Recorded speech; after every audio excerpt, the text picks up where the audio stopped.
What's up, guys? Welcome back to another 1-0 football podcast.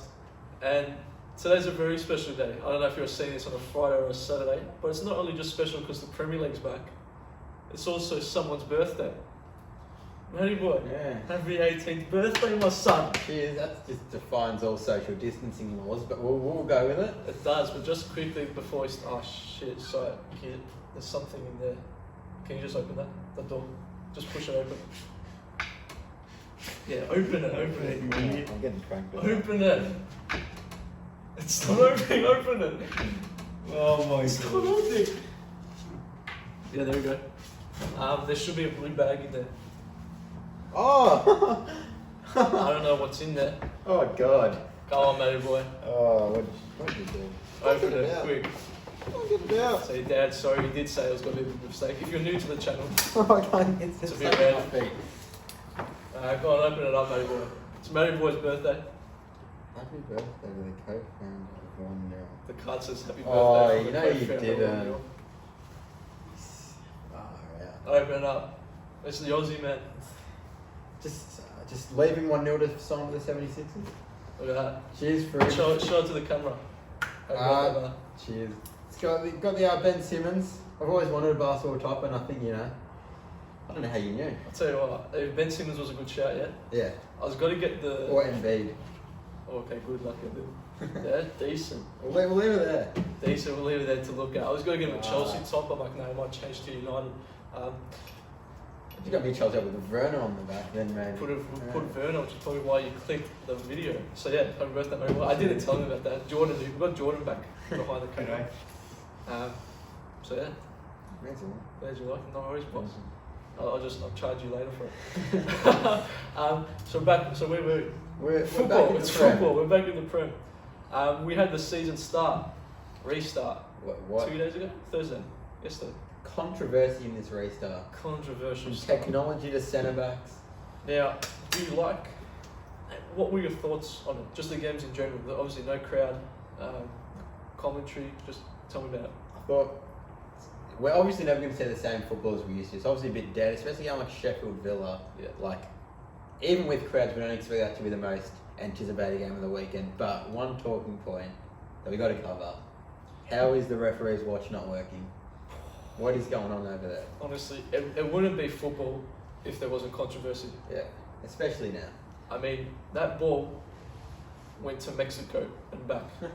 Yeah, Donald Trump even said hello. I mean, it escaped the wall through America and it went through. I mean, that's just terrible. Yeah, that is. Now, as United and Chelsea fans, looking back, kind of good result for us. I'm not complaining. But even though me, I'm not complaining. But I tell you, that's a massive mistake.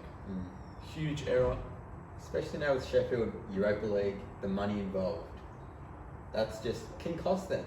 It could end up to be, like season defining for Sheffield, and obviously momentum. We spoke about it before on last week's podcast. How Sheffield will fare after this break. They had a lot of momentum before, but then that leads us to the next one, which we predicted a bit of a bashing. Now, David Luiz. My boy, my Champions League winner. What? Is he alright? I think when he puts on the red shirt, he knows it's deep down a blue. I mean, that was it's almost like he tried to just screw up. Yeah, it looked deliberate. It was almost harder to play the way he did than it was to play well. Yeah, because like, how do you not hit the ball properly on your leg and let it go through? Like, I mean, it was always going to be a hard game for them. yeah. They just didn't look up to standard. Nah, and then they look like, I love joining those Facebook pages, and a lot of the people were saying that, when will Emery actually pick his best 11? Like, when will we see Arsenal's best team out there? Yeah. And it was the same under, not Emery, Arteta. It was the same under Emery, that when are we going to see it? And it's getting to a joke now. It was very interesting to hear him after the game. Because he knew, he's like, don't blame it on the team, blame it on me. And it was almost like he knew that, there was, that he screwed up and that people were saying, we've got to get him out. Which was interesting to see. Do Do you think he gets his contract extended? Yeah, I think so. Because when you realistically think about it, Arsenal, what are they going to do? They're going to sack a manager now back to square one where they are right now. Exactly. What's the point? Exactly. And there was a lot of talk of Arteta kind of knows everything about that Man City Guardiola team. Exactly. But I think this proves at the end of the day, if your team and your players are, excuse my French, shite, you ain't winning a game. Exactly. So obviously we've got the Prem games in the morning. If we're recording this on a Friday, aka Matty Boy's birthday. Oh, yeah, big shout out to Chrysos, it's his birthday. And Matty Boy, your mates. Oh, yeah, Angus and Jackson, the Yeah, twins. I thought it might mean a bit more coming from you. Everyone's birthdays today, so big ups to you. It's a popular day. Popular day. Oh, no, I shouldn't say, I was going to say.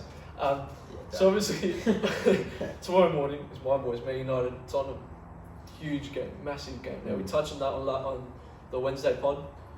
Check that out. Also, a new format for the football ones. The football ones will be out on the weekend, and the new 1-0 podcasts out during the week. So stick around for those. Now you've got your head around those.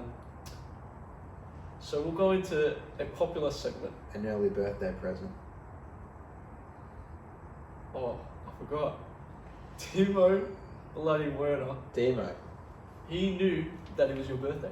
I think I told you. I sent him a DM saying, hook me up, just get the deal done, and I get all the deals done around here, I mean, we touched on. We made a video last week about Werner, but it wasn't officially complete by that time. Whereas now it's official, and we're using him again as our title and thumbnail. Accidentally. What does this mean for Chelsea? I think that Frank's going to get the boys back playing that fast attacking pace, but I think he needs to change his style, because what we saw against West Ham and Bournemouth at home was they sat back and they got us on the counter. And I think this is where, although you might not like to hear it, Mourinho would be the best coach for Werner. Sitting back and letting the ball from our box just progress and just counter attack. Play the long balls through, let him use his speed and his finishing. It's actually a very good shout. And I think Frank will have to be a little bit more defensive, but still keep that attacking mindset going. Well, Werner said he already told Leipzig that he won't play a Champions League game, which I think shows a lot for him. To just shows where he's at, where his levels at. I think he realises that now's his time. Yeah. His opportunity's come. Now, I think we have to talk about Chelsea. I mean, just for a change. Just for a change. It feels like becoming a Chelsea fan channel. Yeah. You've signed Ziyech, Timo Werner, and big ups for the support that Havertz were giving to. Smashed it. I think I was second most viewed one. Most likely to sign Havertz, possibly. I'd say. At this stage, yes, just. Now, that's kind of big. Yeah. Just a little. Just maybe one of the best young talents in the world. Just kind of. So you can tell Matty Boy's excited about that. Oh man, I can't wait. Just let's knock out these Liverpool scums next year. Well, that reminds me, we've got a question too. So, I mean, Chelsea will be scary, but as of now, you've got to finish the season. It would be a little bit embarrassing though if you don't make the top 4. Well, I think we can say that, but going into the season, with selling Hazard, people didn't even expect us to make the 6. Yeah, honestly, I think it would be silly to say that Chelsea, and I think you'd also be lying if you say that Chelsea have exceeded expectations. Yeah, I think we have. I think now there's more pressure to get 4th with the 2 big players coming in. Yeah. And potentially the 3rd as well. So the 3rd one stands out just a little bit. And I've got a question for you. We all know that Frank's got an English bias. A lot of the Facebook pages complain about this. Yeah. Will Tammy be starting striker in some big games over Werner? I don't think he will, but I think it's better for him. Because I feel like now, even though you do have the likes of Giroud and all that coming in behind, I feel like Tammy Abraham not having the pressure to consistently score goals here in, here out. But it's also saying, why can't you play the 2 up front? In certain situations, I don't think a 2 striker formation would be as suitable. You probably know that better than me, possibly. But it is interesting to see. I mean, there's been a lot of Chelsea supporters over there a little bit disappointed. Not disappointed, but deep down hurting that Tammy might not have that little bit of edge and that English prospect striker coming up through the ranks of Chelsea. But I don't think it completely pushes him off to the side. I think this will be a learning curve for Tammy to actually train with one of the best strikers in the world. Yeah. You got to say the second best in the Bundesliga. Yeah. I'm not going to push the first because we all know Lewandowski. He's just on another level. Bayern Munich also winning the league for the 5th consecutive year in a row. Wasn't it Eighth. Jordan telling me false information. Sapi. So that's huge. Yeah. And it kind of just makes the Bundesliga a little bit more wet, because I'm not gonna lie, we've all been watching a little bit more Bundesliga than we usually would have, and I think we all realise why we don't watch it that much. Yeah, it's just It's same not, old. the Premier League is always just a standard above. And whoever's got the best players, the fans will watch. Spot on. So, that kind of finishes up for the Prem. We'll stick around for next week's one. Because there's games on like every day, the fixture is unbelievable. It's like a Christmas Day fixture. When it comes out, we'll kind of be talking about the ones that are happening, and the games happening after, some happening before. I don't know. We're just here for a good time, a long time. So stick around, make sure to subscribe. You know, we're 22 subscribers away from 200. And I heard a little birdie told me, I'm not sure if it's true, but Matthew wished for one thing on his birthday. What was that? 250 subscribers. 250. Oh, settle. I'll take 200. I'll take 200. If you want to get us to 250, that's chill. If you're happy I've turned 18, subscribe. Yeah, if today's Matthew's birthday and you know it, subscribe and like. Anyway, back to the popular segment. Now, it's been a while. Obviously, pretty the long. COVID has meant that the Eurobash segment has had to fade away. It's like they knew the Eurobash was too good. They had to take it away. So for the OGs on the channel, you remember the Eurobash. We get on a trip around to Europe, even though the Premier is in Europe, but we go outside. Go south, go east, go west. South, Can't east, go any left. north of Exactly. North of We England. do it all. Now I tell you what, Karim Benzema, take a bow. That goal he scored today, we will put it up, but probably gonna get copyright or something. We're gonna lose our money. Karim Benzema scored an absolute world. He took the touch over Asensio decent goal, and back from injury too. Benzema's touch and then the volley. Not even that. Let's just rewind. That tackle from Casemiro. I remember I was watching the game live this morning. I was like, that tackle. I was like, what? I stood back. He was like, whoa. And then the passing, the zigzag passing, and then the finish. I think Benzema has stepped up a lot in Hazard's supposedly absence, just not playing. And he's definitely had to. Also. And it's good to see that he's consistently doing that without Ronaldo. Yeah. So people can give him a lot more credit than they used to. It seems very Benzema, this situation though, where he kind of disappears and people go, how is he still at Real Madrid? Yeah. And then he'll do one good thing and everyone's like, oh yeah, shit, yeah, that's why. Staying in Spain, Messi shaved his beard. I heard 2 icons shave their beards in the last week. Yeah. I know one's right next to me. I don't know who the other one is. Oh, me? Yeah. Giving you a compliment there. I don't like it. Actually, no, I love the beard, but I don't like Messi without a beard. Yeah, it doesn't suit him anymore. I think it was a 4... Did they win 4-0? Barca? Yeah. I think pretty convincing win. Yeah. And then there was also Napoli. So you're a Juve man. Yeah. Cristiano Ronaldo misses a penalty. Sorry. Do you want me to leave? Sorry.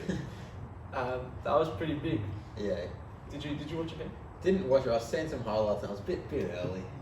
Need to sleep. Watched the highlights and that, and I think that should have finished the chances in the first half we had, and game should never won a pens. And if we finish chances, simple shots, you just got to say that. That result doesn't happen. At the same time, you got to act like a bit of a charity during these tough times. You got to help other clubs. Like a charity. You got to help other clubs and Jeez. get them going financially. And I think Napoli helped. I think Napoli enjoyed the help. You just said that Juventus have to act like a bit of a Yeah, we charity need to help out to the fellow Italians. and help teams. Yeah, that's why we lost. That is a madness. That is a big madness. Is it Serie A starting soon? Yeah, 23rd.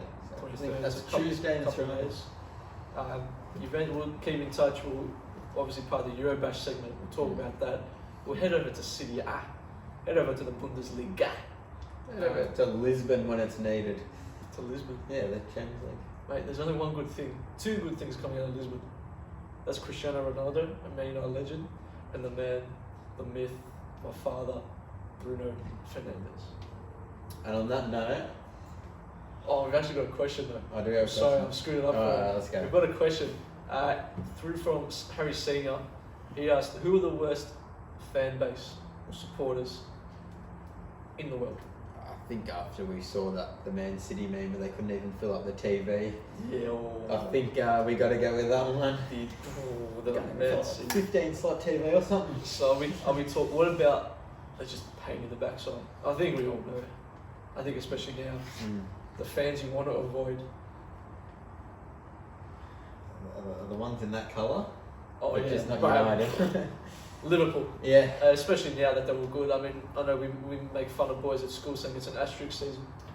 The only we said last week, the only real competition is for top 4 and relegation. Yeah. So I think that answers Cindy's question. We'll wrap it up. We've got to record another 1-0 podcast which will come out during the week. Thank you for joining on Matty Boy's 18th birthday. Head over to our Instagram _1-0. Don't forget that you can catch all our football podcasts on 1-0 Football Podcast on every podcast website or app there is. Make sure to like, subscribe if you enjoyed. We'll be back for more. I've been Costa. That's Matty Boy, who just got a Ben Simmons jersey. We're out.